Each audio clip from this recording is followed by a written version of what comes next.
Ụmụ anụmanụ na ụda ha. Animals and their sounds. Dog, nkịta.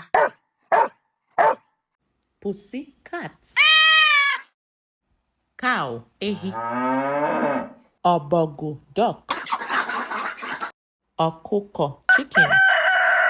Sheep, atụrụ. Pig, ezi. Ịnyịnya, horse. Ewu, goat. Ịnyịnya ibu, donkey. Ọdụm, lion. Enyi, elephant. Ikwikwii, owl. Ichoku, parrot. Agwọ, snake. Enwe, monkey. Awọ, frog.